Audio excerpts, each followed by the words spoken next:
Hi friends, welcome back. This is your rule. சரி வாங்க நம்ம வீடியோக்குள்ள போவோம். என்னங்க நம்ம வெண்பா குட்டி இவ்வளோ சந்தோஷமா இருக்காங்க அப்படின்னு தானே பார்க்குறீங்க. என்ன நடந்துச்சுன்னு பார்த்தீங்கன்னா மல்லி வந்து ஹாஸ்பிட்டலில் சீரியஸாக இருக்காங்க. அந்த இடத்துக்கு போன நம்மளோட வெண்பா குட்டி மல்லியை பார்த்து ஒரே சந்தோஷம் ஆயிடுறாங்க. ஏன்னா மல்லி வந்து இப்போ சரியாயிடுறாங்க. அவங்க இறந்துருவாங்க தான் நானும் நினச்சேன். பட் அவங்க அவ்வளோலாம் சீரியஸாக இல்லைங்க. இப்போ நார்மலாக சரியாயிட்டாங்க. ஸோ அவங்கள பார்க்க அட்டம் பிடிச்சி சண்டை போட்டு விஜய்கிட்ட நான் மல்லியம்மா பார்த்தே தெரியணும்னு ஒரு பாடுபட்டு அங்கே போயிடுறாங்க. போனது மட்டும் இல்லாமல் உள்ளே போயிட்டு நம்மளோட மல்லி எப்படி இருக்காங்கன்னு சொல்லிட்டு பார்க்குறாங்க. அவங்க என்னென்னா அரை மயக்கத்தில் இருக்காங்க. ஏமா அப்படி பண்ணீங்க, எதுக்காக விஷம் குடிச்சிங்க அப்படின்னு சொல்லிட்டு நம்மளோட வெண்பா குட்டி மல்லியை பார்த்து கேட்க, மல்லி இருந்துட்டு என்ன சொல்கிறதுன்னு தெரியாமல் சாப்பிட்டுட்டோமா அப்படின்னு சொல்கிறாங்க. இதை கேட்ட வெண்பா குட்டி இனிமேல் சாப்பிடக்கூடாது, ஏன் மேலே ப்ராமிஸ்ன்னு சொல்ல, இதை கேட்ட மல்லியோ சரியிட தாங்க இனிமேல் சாப்பிட மாட்டேன்னு சொல்லிட்டு அப்படியே கண்ணை லைட்டாக மூடுறாங்க. இப்படி ஒரு பக்கம் போயிட்டுருக்கேன். நம்ம வெண்பா குட்டிக்கு என்னன்னு தெரியல, ஒரே சந்தோஷம். ஏன்னா வெண்பா கண் முழிச்சிட்டால அதனால். ஸோ இதுக்கப்புறம் என்ன நடக்க போகுது அப்படின்ற விஷயத்தை பற்றி பேசுவோம். சரி வாங்க வீடியோக்குள்ளே போகலாம். சரி வாங்க வீடியோக்குள்ளே போவோம். என்ன நடக்குதுன்னு பார்த்தீங்கன்னா நம்மளோட விஜய் ஒரு வழியாக மல்லிகிட்ட பேசி முடிச்சுட்டு வெண்பா குட்டியை கூப்பிட்டு வெளியே வராருங்க. வெளியே வந்த உடனே அரவிந்த், விஜய் சார் நில்லுங்க அப்படின்னு சொல்லவும் உடனே என்ன ஆச்சு அரவிந்த்னு கேட்க, ஏன் இப்படி பண்ணீங்க, ஏன் என்னோட வாழ்க்கையிலையும் விளையாடுறீங்க, மல்லியோட வாழ்க்கையிலையும் விளையாடுறீங்க, உங்களுக்கு என்ன தான் பிரச்சனை, ஏன் இப்படி பண்ணிட்டு இருக்கீங்கன்னு கேட்க, இதுக்கப்புறம் என்ன சொல்கிறதுனே தெரியாத நம்மளை அரவிந்த் பேன்னு முழிக்கிறாருங்க.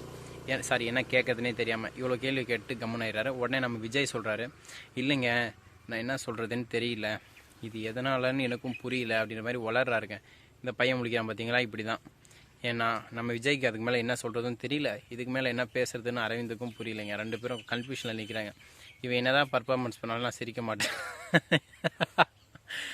ஏன்னு பார்த்தீங்கன்னா வீடியோ போடும்போது சிரிக்க மாட்டேன் அப்படின்னு ஒரு கொள்கையோட சபதம் எடுத்திருக்கேன். அதனால தான் அவன் லூஸாக அப்படி தான் பண்ணுவான். பிரச்சனை கேட்காதீங்க, அமைதியாக. என்ன நடக்குதுன்னு பார்த்தீங்கன்னா அதுக்கப்புறம் நம்மளோட நாகு வராங்க. தம்பி எப்படி இருக்கா மல்லின்னு கேட்க, நல்லா தான் இருக்கா, எல்லாரும் இன்றைக்கி எடுத்துட்டீங்களா அப்படின்னு சொல்லி பேசிகிட்டு இருக்காரு. உடனே நம்ம பாபு அந்த இடத்துல எனக்கு மயக்க மருந்தை கலக்கி கொடுத்துட்டு யார் இந்த வேலையை பார்த்ததுன்னு அப்படின்னு சொல்லிட்டு பெரிய பிரச்சனை பண்ணுறாருங்க.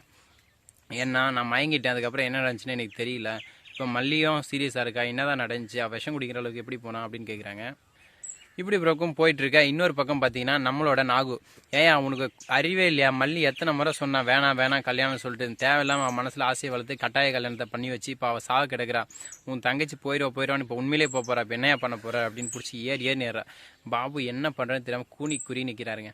உடனே பாபு பார்த்து அரவிந்த் கேட்குறாரு, உங்களுக்கு ஏற்கனவே இந்த விஷயம் தெரியும்னா ஏன் இப்படி பண்ணீங்க, ஏன் இப்படி மறைச்சி இந்த மாதிரி பண்ணுறீங்க, பிடிக்காத கல்யாணத்தை ஏன் நடத்துறீங்க அப்படின்னு சொல்லிட்டு பெரிய பிரச்சனை பண்ணுறாங்க. ஏன் அப்போ மல்லி ஒத்துக்கிட்டாங்கன்னு கேட்க நம்ம நாகு குண்டு பட்டி சொல்கிறாங்க, அவங்க அண்ணாவோட வாரத்துக்காக உயிரை கொடுத்தாலும் கொடுப்பால தவிர அதை வெளியே போக மாட்டா, அதனால தான் ஒத்துக்கிட்டா, இல்லைனா ஒத்துட்டுக்க மாட்டா அப்படின்னு சொல்கிறாங்க.